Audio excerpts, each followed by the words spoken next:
Assalamualaikum warahmatullahi wabarakatuh. Selamat siang. Perkenalkan, saya Siti Munawaroh, merupakan salah satu dosen tetap pada program studi S1 Keperawatan Fakultas Ilmu Kesehatan Universitas Muhammadiyah Kendal Batang. Dalam kesempatan kali ini, saya ingin mendeskripsikan tentang diri saya untuk kerja Tridharma PT Bidang Pengajaran atau PDD UKT PT untuk sertifikasi dosen tahun 2026. Di sini saya mengampu mata kuliah keperawatan keluarga. Berikut deskripsi singkat mata kuliah yang akan saya tampilkan pada video pembelajaran, yaitu mata kuliah keperawatan keluarga. Merupakan salah satu mata kuliah wajib di semester 6 dengan bobot 4 SKS, 3 SKS teori dan 1 SKS praktikum. Untuk jumlah pertemuan sebanyak 16 kali dengan rincian 14 kali pertemuan aktif, 1 kali ujian tengah semester dan 1 kali untuk ujian akhir semester. Sedangkan untuk SKS praktikum terdiri dari 14 kali pertemuan aktif pembelajaran di kelas dan di laboratorium. Mata kuliah keperawatan keluarga di sini membahas tentang konsep keluarga, kesehatan keluarga, konsep keluarga sejahtera, asuhan keperawatan keluarga pada tiap tahap perkembangan keluarga yang meliputi pasangan keluarga yang baru menikah, keluarga yang menanti kelahiran, keluarga dengan balita, keluarga dengan anak usia sekolah, keluarga dengan remaja, keluarga dengan dewasa, dan masalah-masalah keluarga yang terkait dengan masalah kesehatan yang lazim di Indonesia. Mata kuliah di sini, materi yang akan disampaikan terdiri ada konsep keluarga, ada konsep keluarga sejahtera, konsep keperawatan keluarga, ruang lingkup keperawatan keluarga, tren dan isu keperawatan keluarga, proses keperawatan keluarga, proses keperawatan keluarga, asuhan keperawatan keluarga sesuai dengan kebutuhan tumbang, konsep asuhan keperawatan keluarga, pengkajian, perumusan masalah keperawatan keluarga, menyusun diagnosa keperawatan keluarga, prioritas diagnosa keperawatan keluarga, perencanaan sampai implementasi dan evaluasi keperawatan keluarga. Metode pembelajaran pada mata kuliah ini meliputi pendekatan problem based learning, simulasi di laboratorium, ada role play, praktik klinik dengan penekanan clinical reasoning, kemudian komunikasi terapeutik pada asuhan keperawatan keluarga.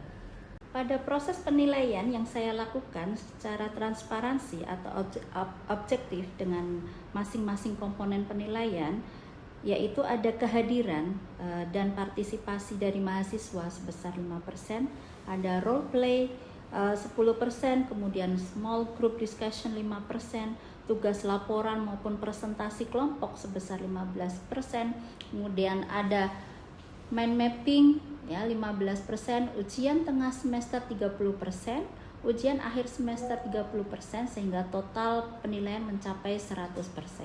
Sedangkan untuk referensi utama yang saya gunakan di sini adalah buku teks keperawatan keluarga, modul ajar, serta berbasis evidence based practice yang berhubungan dengan mata kuliah keperawatan keluarga. Untuk tayangan video ini menggunakan metode pembelajaran ceramah interaktif dengan menggunakan media PowerPoint, di mana dalam proses penyampaian materi mahasiswa bisa melakukan tanya jawab secara interaktif seputar materi yang sedang dipelajari, serta mereview dan membuat resume materi yang sudah diajarkan. Dengan metode tersebut, mahasiswa diharapkan mampu menganalisa dan mengemukakan pendapat serta membuat kesimpulan, sehingga mahasiswa bisa membuat kelompok kecil untuk berdiskusi, ya, memberikan umpan balik selanjutnya, melakukan proses diskusi, simulasi, ya, bahkan bisa dilakukan di luar kelas. Untuk video ini, saya mengambil materi konsep keluarga sejahtera, di mana capaian pembelajarannya, mahasiswa diharapkan mampu untuk menganalisis konsep keluarga sejahtera dalam konteks keperawatan keluarga dan mengidentifikasi ciri dan tingkatan keluarga sejahtera menurut kebijakan nasional. Tujuan pembelajarannya, kami harapkan mahasiswa mampu menjelaskan definisi keluarga sejahtera berdasarkan literatur dan kebijakan nasional. Mahasiswa mampu menyebutkan tingkatan keluarga sejahtera dari keluarga prasejahtera sampai keluarga sejahtera 3+, serta indikator masing-masing. Sekian pemaparan dari saya. Selanjutnya saya akan menampilkan proses pembelajaran yang saya lakukan secara langsung di kelas pada mata kuliah keperawatan keluarga dengan materi konsep keluarga sejahtera. Terima kasih. Selamat menyaksikan. Apa kabar anak-anak hari ini? Alhamdulillah baik. Ada yang sakit kayaknya? Sakit Mbak? Oh iya sakit ya. Cuacanya sangat panas ya. Jadi perubahan cuaca itu resiko ya untuk kita jadi mudah sakit. Oke, pertemuan hari ini sudah siap semua? Sudah.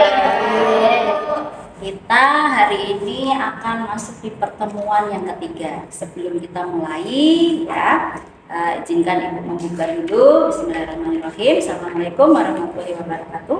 Waalaikumsalam warahmatullahi wabarakatuh.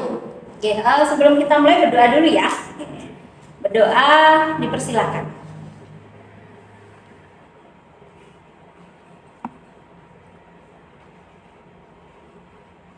Cukup? Oke, sudah masuk di pertemuan yang ketiga untuk keperawatan keluarga ya. Nah, hari ini kita akan belajar tentang konsep keluarga sejahtera. Nah, pertemuan sebelumnya ada yang ingat kita belajar tentang apa? Konsep keluarga, ya kan? Nah, konsep keluarga. Kemarin Ibu menjelaskan terkait definisi keluarga. Kan? Keluarga itu apa ya? Ada yang bisa menyampaikan, mereview lagi. Ya, Mas Nafa? Keluarga adalah unit sosial dalam masyarakat terdiri ayah, ibu, dan anak. Diikat oleh hubungan darah, perkawinan atau adopsi. Bagus sekali. Berarti namanya keluarga harus ada hubungan yang sah. Sah di sini berarti dari segi hukum, ya, pemerintah dan dari agama. Apakah boleh tinggal bersama dalam satu rumah, ya, tidak menikah? Tidak boleh. Tetapi banyak tidak di masyarakat kita? Banyak. Oke, kita masuk ya di slide berikutnya.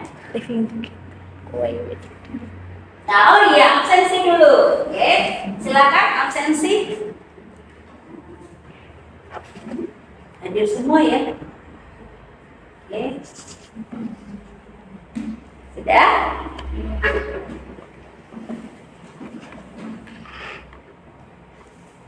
Nah, pertemuan hari ini tadi sudah direview ini tentang pertemuan sebelumnya.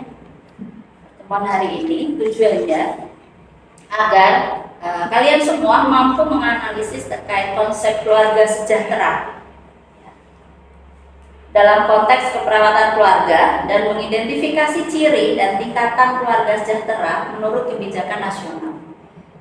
Tujuannya, mahasiswa mampu menjelaskan definisi keluarga sejahtera berdasarkan literatur dan kebijakan nasional, kemudian mengetahui ya dan memahami tingkatan keluarga sejahtera itu apa saja, dari keluarga prasejahtera, ya, keluarga sejahtera 1, keluarga sejahtera 2, keluarga sejahtera 3 dan 3+. Begitu juga indikatornya. Jadi bukan hanya sekedar mengetahui, oh Bu ada 5 nih, ya, jenis keluarga sejahtera, tapi harus tahu indikatornya apa saja.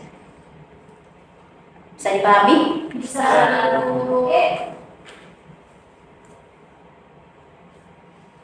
Keluarga sejahtera itu apa? Keluarga sejahtera itu dibentuk berdasarkan perkawinan yang sah. Tadi masih ada kaitannya dengan definisi keluarga. Apalagi negara kita, negara yang sangat menjunjung tinggi adat ketimuran. Nah, sah di sini tadi harus dari agama maupun negara. Kemudian mampu memenuhi kebutuhan hidup spiritual. Jadi sejahtera itu tidak konotasinya hanya harta, ya kan? Oh, sejahtera karena hartanya banyak misalnya. Tidak hanya seperti itu. Ya, kehidupan spiritualnya bagaimana di keluarga itu? Ya, kalau kita di Islam berarti bagaimana? Ya, mendidik anaknya, ya, mulai belajar sholat, mengaji, gitu ya. Material yang layak, kemudian bertakwa pada Tuhan Yang Maha Esa, memiliki hubungan yang serasi, selaras, seimbang, ya, antar anggota keluarga dan masyarakat maupun lingkungan. Jadi bukan hanya antar anggota keluarga saja, tetapi juga bagaimana keluarga itu, ya, berinteraksi dengan lingkungan sekitar. Ya. Nah, ini bisa dilihat nanti di Undang-Undang, ya, Nomor 52 Tahun 2009.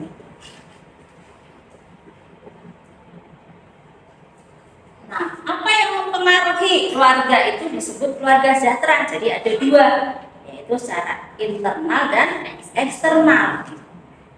Dari internal, di sini dilihat jumlah anggota keluarga. Kira-kira kalau dalam satu rumah nih, ya, jumlahnya 5 orang, dibandingkan dengan satu rumah ukuran yang sama, jumlahnya 10 orang. Kira-kira bagaimana kondisinya? Pasti akan berdampak ke banyak hal, terutama juga terkait kesehatan. Kemudian tempat tinggal, ya, kondisi tempat tinggal. Rumah yang sehat, kira-kira rumah yang seperti apa? Kan tempat tinggal, ya. Rumah yang sehat. Disebut rumah sehat itu rumah yang seperti apa? Apakah harus gedung misalnya? Rumah yang sehat, ya, berarti paling tidak permanen itu dulu, ya. Sehingga tidak mudah terkait cuaca, ya, nanti kena hujan, ini ya apa bocor misalnya, ya, kena angin kencang misalnya, berarti kan rumahnya harus rumah permanen. Kemudian lantainya, ya, apakah boleh lantainya lantai tanah? Minimal plester gitu ya, rubin gitu. Itu. Kemudian apa? Sirkulasi udara. Rumahnya bagus, gede gitu ya, permanen, tapi jendelanya tidak pernah dibuka. Ya. Gelap. Nah, kira-kira apakah itu juga disebut rumah sehat? Tidak. Karena resiko penyakit juga bisa berkembang di situ. Nah, jadi banyak sekali. Kemudian keadaan sosial ekonomi keluarga, ya. Nah, ini terkait dengan faktor internal. Bukan hanya itu, ada faktor eksternal, ya, yaitu faktor yang di luar lingkungan keluarga seperti kondisi alam dan ekonomi negara. Nah, kalau saat ini misalnya ekonominya lagi bahan pokok mahal semua, pasti juga berdampak pada keluarga tersebut. Paham terkait definisi keluarga sejahtera? Ya, jadi ada faktor yang mempengaruhi. Nah, terkait tingkatan kita bisa melihat nanti di BKKBN tahun 2017. Ya, kategori keluarga sejahtera sesuai tingkat kesejahteraannya. Ya. Kira-kira kalau dari rumah, bentuk fisik rumah disebut keluarga apa? Kurang mampu. Ada lagi?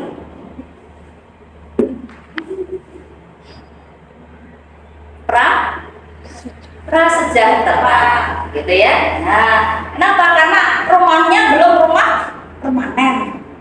Kalau dari segi fisik bangunan rumahnya. Nah, kalau dibandingkan dengan ini, apakah ini sudah disebut rumah sejahtera juga, keluarga yang sejahtera rumahnya seperti ini? Ya, bisa juga ya. Nanti kita lihat, karena keluarga sejahtera tidak hanya dilihat dari rumah bangunan fisiknya saja. Oke.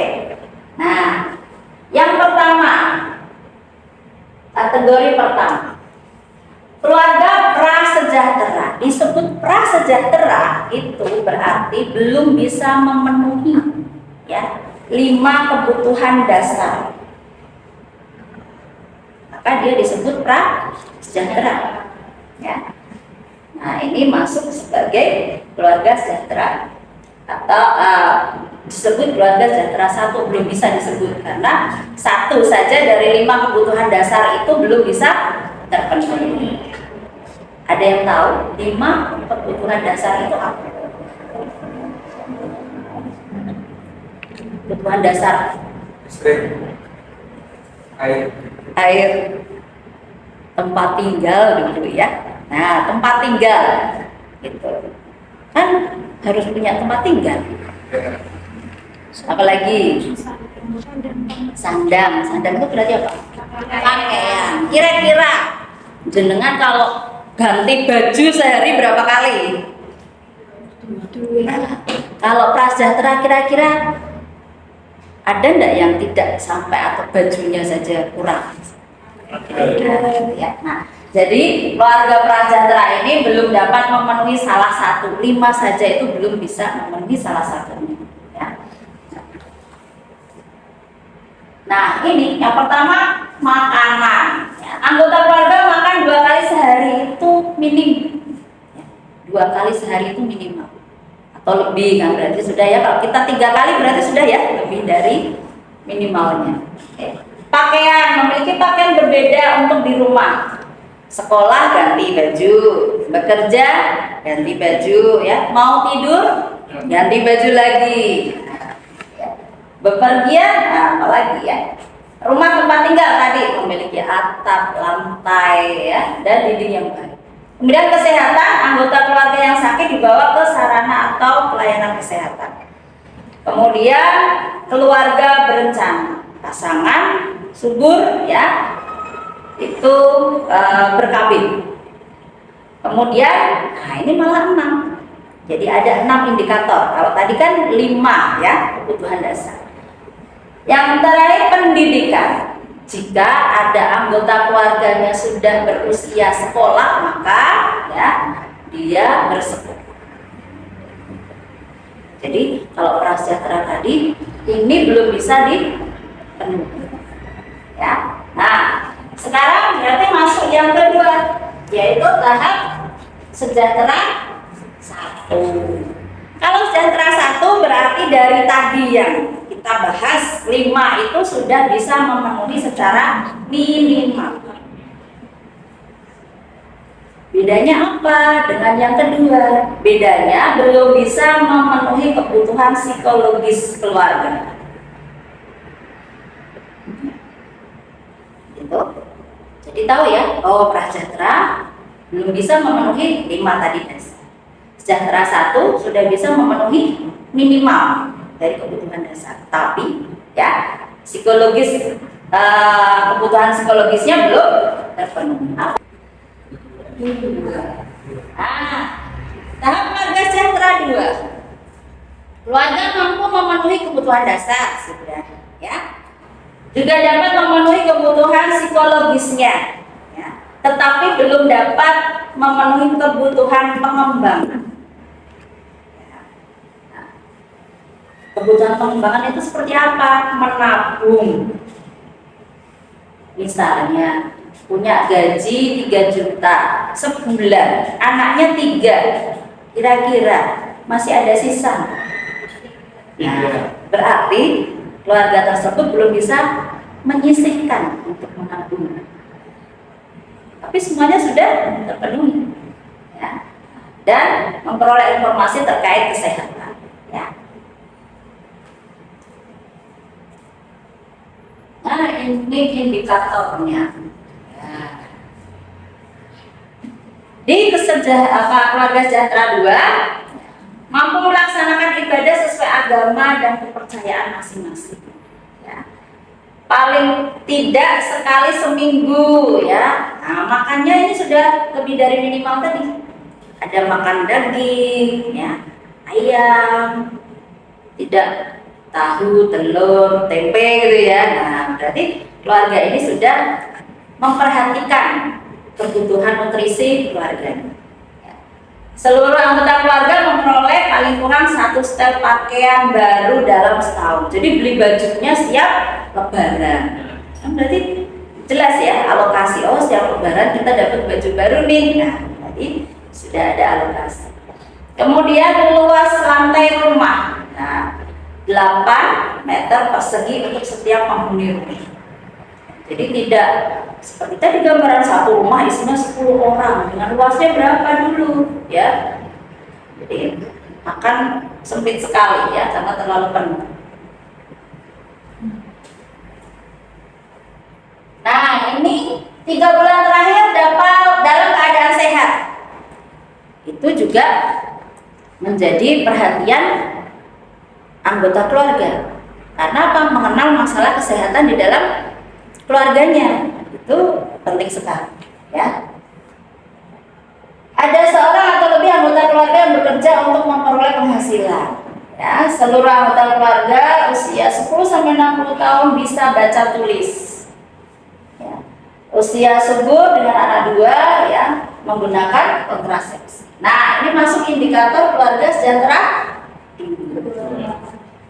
masuk ke keluarga sejahtera berarti apa? Sudah terpenuhi kebutuhan dasar, sudah terpenuhi kebutuhan psikologis, ya, sudah bisa pengembangan. Nah, pada keluarga sejahtera 3 kebutuhan fisik, ya, sosial, psikologis dan pengembangan telah terpenuhi. Ini ya, jadi sudah terpenuhi semua. Indikatornya apa?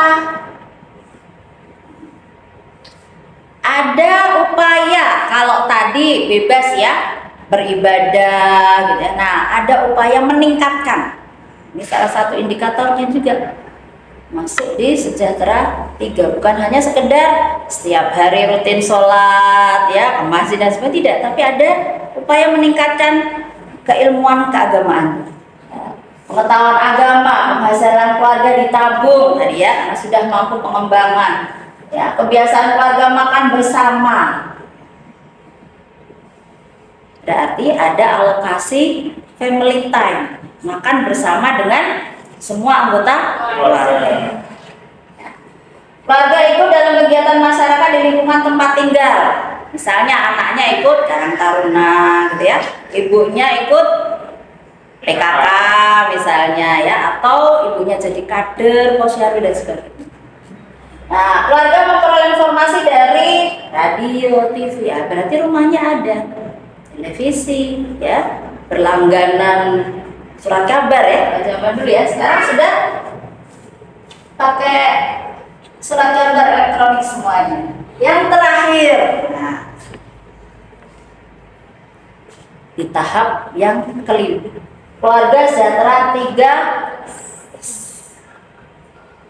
Semua telah dapat memenuhi kebutuhan dasar psikologis ya, dan akuntabilitas, self esteem atau pengakuan.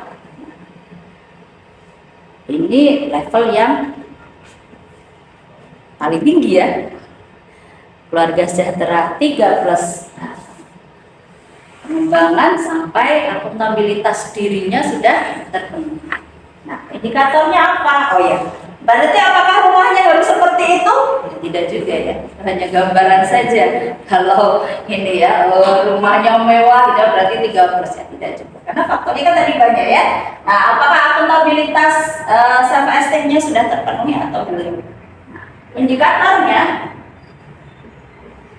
keluarga secara teratur, sukarela, sudah, karena tadi sudah pengembangan menabung. Nah, berarti setiap bulannya misalnya menyisihkan untuk kegiatan sosial, menyumbang ya, terus apa, sedekah misalnya. Nah, itu sudah ada pos untuk itu ya.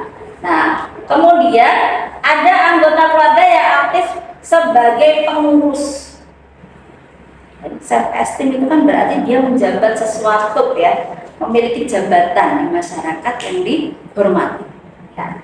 Perkumpulan sosial, yayasan, institusi masyarakat itu disebut ya, atau termasuk di keluarga sejahtera 3. Nah, sampai di sini ada yang mau ditanyakan atau sudah cukup jelas? Belum. Cukup jelas ya? Karena saya kira cukup mudah karena hanya 5, tinggal tadi perbedaannya antara prasejahtera ya, kemudian sejahtera 1, sejahtera 2, sejahtera 3 dan sejahtera 13. Teori ini nanti kalian akan menghadapi namanya hukum. Sekarang kalau tadi sudah jelas, tidak ada yang bertanya, ya kan? Nah, sekarang coba apa jawaban dari soal ini?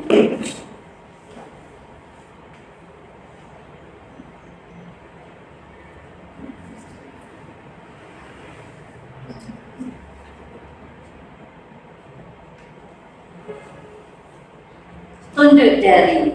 Ya, kalau yang mau jawab silakan. Salah nggak apa-apa. Ya.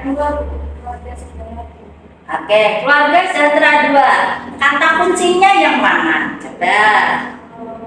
Dari soal kata kuncinya mana? Ya. Memenuhi kebutuhan secara minimal serta memenuhi kebutuhan sosial psikologisnya, tetapi belum dapat memenuhi kebutuhan perkembangannya seperti kebutuhan untuk pembangunan. Jadi yang paling bawah ini ya, belum bisa terkait memenuhi kebutuhan pengembangan seperti menabung. Itu ciri khas ya untuk keluarga sejahtera 2. Oke. Cukup? Ada lagi? Atau ada yang mau didiskusikan? Nah, nanti monggo sumbernya bisa cari di sini untuk lebih lengkapnya. Ibu cantumkan ya PPT-nya, nanti bisa dicari di BKKBN 2013 dan Hotlancer ya, modul keperawatan keluarga ya. Peraturan BKKBN nomor 3 tahun 2022 tentang indikator keluarga sejahtera. Oke, kalau tidak ada yang perlu dibahas lagi, ya sedikit ibu mau melakukan evaluasi, kan? Nah, tadi ibu sudah memberikan contoh soalnya seperti itu untuk contoh soal hukum, karena bisa saja, ya. Materi ini akan keluar dalam soal itu. Nah, untuk evaluasinya secara ini saja, secara umum saja. Tadi berarti ada berapa kategori keluarga sejahtera? 5. Kita bagi yang pertama keluarga prasejahtera. Kemudian sejahtera 1. Sejahtera 2, sejahtera 3 dan sejahtera 14. Oke, bagus ya, sudah jelas semuanya dan sudah memperhatikan dengan baik ya. Untuk pertemuan berikutnya tugasnya nanti dicari terkait konsep. Kalau kemarin konsep keluarga, nah, pertemuan berikutnya tentang konsep keperawatan keluarga. Ya, jadi kalau kemarin masih dasar basic ya tentang keluarga, ya sekarang ke keperawatan keluarga. Jadi tugasnya nanti mencari ya teorinya, dibaca terlebih dahulu ya sebelum atau besok ibu masuk untuk pertemuan yang keempat. Untuk hari ini nanti bisa dirangkum ya, dicatat ulang ya, sehingga apa yang ibu sampaikan tidak lupa.